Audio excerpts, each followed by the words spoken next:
Sparky shines his light.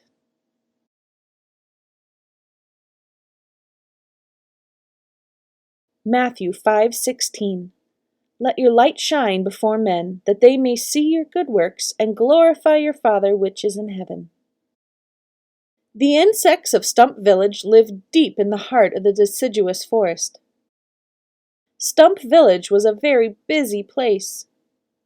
Each morning the adult insects would fly, crawl, and run to their jobs in the trees around the village. Each morning the bug children went to school, but only until lunchtime. After that they were free to have fun for the whole afternoon. They all liked to play baseball, but Robbie the rhinoceros beetle was the best at hitting home runs. They all liked to sing, but Katy the cricket was the best musician of all. They all liked to play hide and seek, but Freddie the flea was best because he could hide in teeny tiny places. They all liked to run races, but Laura the ladybug was best because she could fly like the wind. Sparky the firefly wasn't best at anything. He couldn't hit home runs, hide in tiny spaces, run fast, or make beautiful music. But Sparky did have something special. Whenever Sparky was thankful, his tail glowed with a soft yellow light. Unfortunately, Sparky's light often got him into trouble. Like the day Sparky and his friends were playing hide and seek. Sparky had a great hiding place, but the more thankful he was for his spot, the brighter his light shone. Everyone could see him. Or the day Sparky got all the words right on a spelling test. Well, except for the word spaghetti. He was so thankful that his light grew brighter and brighter. "Sparky," said the teacher, Mrs. Arachnid, "turn off your light. You are distracting the rest of the class." Sparky wanted to obey, but he couldn't. He had become a very thankful bug. "I can't turn off my light," he said. "Go to the principal's office," Mrs. Arachnid pointed towards the door. Another night, Robbie's dad took the bugs camping next to the root at the bottom of the stump. The bugs roasted marshmallows around the fire while Katy sang a beautiful song to them, and Freddie happily danced on top of the root. Mr. Rhinoceros Beetle smiled. "That was a fine song, Katy, and a fine jitterbug, Freddie." But after a while everyone was getting tired, so they rolled out their sleeping bags. The night was cold and the ground was hard. 2 rocks poked against Sparky's tummy. Sparky thought about his soft, warm bed at home, and the more he thought about home, the more thankful he became and the brighter his light shone. "Sparky," grumbled Mr. Rhinoceros Beetle, "please turn out your light. It's late." "Yeah, light switch," said Freddie the flea. Sparky felt alone and sad. Sparky decided that he would never be thankful again. Being thankful only got him into trouble. From then on, when Sparky's mother made him a special breakfast before school, he did not say thank you.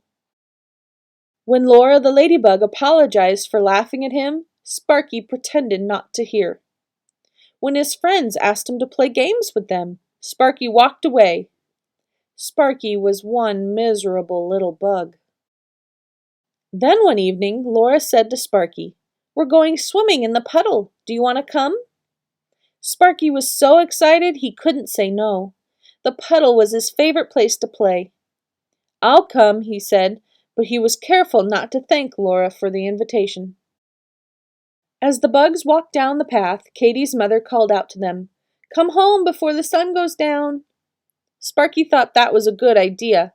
The forest was scary after dark. When they reached the puddle, Sparky dipped his toe in the cool water. Perfect for swimming. Sparky started to feel very thankful. "If I had any more fun, my light will shine, and everyone will laugh at me," he told himself. So he sat on the shore and thought about mushrooms. Sparky didn't like mushrooms at all. Sparky's friends were having so much fun splashing each other and playing Marco Polo that they forgot about the time.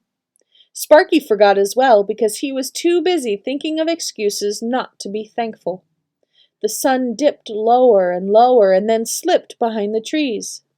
Suddenly Robbie cried, "It's getting dark!" "Let's go," said Sparky. The bugs grabbed their towels and they started running up the path as fast as their bug legs could carry them. But they were too late. Soon the entire forest was dark. Sparky and his friends could no longer see where they were going. They huddled together, shaking with fear. Strange howls and hoots floated down from the branches above them. What was that?" squeaked Freddie the Flea. His voice was even higher than usual. A pair of large yellow eyes blinked out at them from high in a tree. "I want to go home," sobbed Robbie the rhinoceros beetle. Sparky wanted to go home too.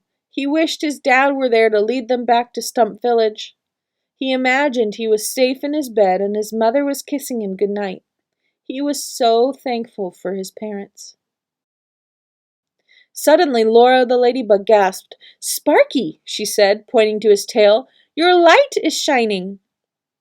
And it was. A small yellow glow illuminated the path around them. "Keep being thankful," Laura told him, her wings buzzing with excitement. And Sparky did. He thought about how safe he felt whenever his father gave him a big firefly hug. He thought about how fun it was to play games all afternoon along with his friends, even if he never won. He thought about school and how good it was to learn how to spell big words like spaghetti. Never had Sparky been so thankful. Never had his light shone so brightly. The bugs ran up the patch, cheering for Sparky. When they finally reached Stump Village, Freddie the Flea whispered, "I'm sorry I called you names. Your light is a very special gift." "Thank you," said Sparky, and his light shone even brighter. From that day on, Sparky no longer worried about being the best. He pitched baseballs to Robbie.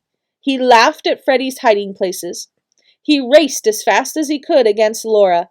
He danced when Katy the Cricket made beautiful music.